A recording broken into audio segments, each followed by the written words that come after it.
Hi, my name is Hunter, and today I'll be doing a quick review of the new Gundam Universe GU03 rx-0 Unicorn Gundam from the new Gundam Universe action figure line.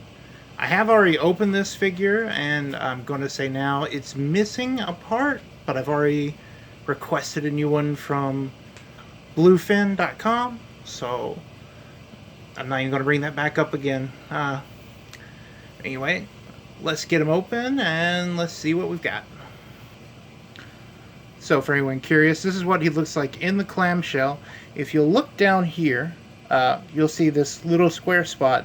It's supposed to hold the shield joint that holds the shield in place on the backpack and on the forearms, but mine didn't come packaged with it. So, I won't be showing the shield mounted on him in any way, but I'm sure some other reviewer will have a fully functioning toy you can look at later. I'm just doing this for fun. So here he is out of the packaging, and I think he looks pretty nice. Unicorn Gundam's never been my favorite. I've always said that the Zaku's were my favorite, but he's okay for what he is. If you had the high-grade model kit of the activated mode, you might be familiar with the term brick, because it was a brick. This isn't too much different from that, but you might get a little more posability out of it. Heads on a ball joint. Arm goes out to about here. You can get a full rotation. Elbow gives you just a little better than 90 degrees. There are sword hilts hidden in the arms, so they won't flip out like with the model kit, so you can't do the beam saber Wolverine Baraka thing that some people like. Tail skirts are kind of weird.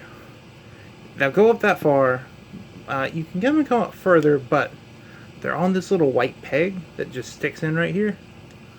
So you can get them kicking forward about that far, but not much further. Back, it'll go that far. Oh, you have to put the tail skirt on yourself. Outward. Yeah, it's not bad. It's actually pretty good. Same on the other side. Waist joint, bricked. You can move him approximately, not at all. Feet. Well, you get a double ball joint peg system here, so you can get a spread going about that far. It's not bad. It's okay. There is no thigh rotation on this guy. Well, not really. It's really tight. In fact, it'll pop right off. Very tight. I would still say that doesn't count as thigh rotation because I would be afraid to break it. Upper arms, you get some rotation. Very squeaky. Interchangeable hands. I'll show that off in a minute.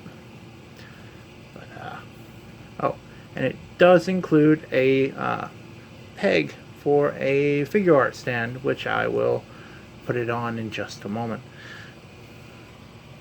Now, as you can see, you can get him on a figure art stand or any other stand that works with this sort of thing. I'm sure Gundam stands work just fine.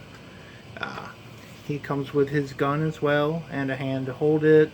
Comes with one hand for beam sabers. I would really like it if they'd given you 2 hands for guns and 2 hands for beam sabers, but you get what you get with this. The shield. I may have mentioned this, I think, twice already, even though I keep saying I'm not going to mention it again, but here on the back is this little round thing, and there's supposed to be a joint that plugs in to this and then into the arms or in the backpack for storage, but not included with mine. So if you get one, be careful about that. I picked mine up at GameStop. I'm just going to have the company send me a new one, but if this is, you don't want to wait 6 months for a new part, you might want to check before you leave the parking lot and go back in, get a refund or whatever, switch it out for a better one, whatever works best for you, of course. So that's pretty much it for this figure. I'll do some size comparisons with a couple Gundam kits, and I'll call this done. Here he is next to a micro SD minifigure. It's one of the few Unicorn Gundams we have in this house. Here he is to an SD Unicorn Gundam we got from the same GameStop that we got him at today. Here he is next to my high-grade Grandpa Gundam. Here he is next to the new Zaku 2 Origin high-grade kit. And here he is next to a Master Grade Dom. Now, if you want this figure, it's available at most retailers. We got ours at GameStop, but you can look at Walmart.com or Big Bad Toy Store, or any of those fine retailers. Would I suggest this figure? Well, if you want something a little more durable than the high-grade kit in that scale, this thing is fine. If you were looking for a super highly posable figure, this isn't really it. It's okay. Like, for the price range of about $25, it's alright. I'll be honest, I had some stuff and a little help. I paid like 84 cents for it, so I'm not in any position to complain, but most people will be paying close to $30 for it. So weigh your options. I really prefer the model kit to it, if I'm honest, though, you know, everybody's different. Anyway, hope this helps out. See you later. Bye.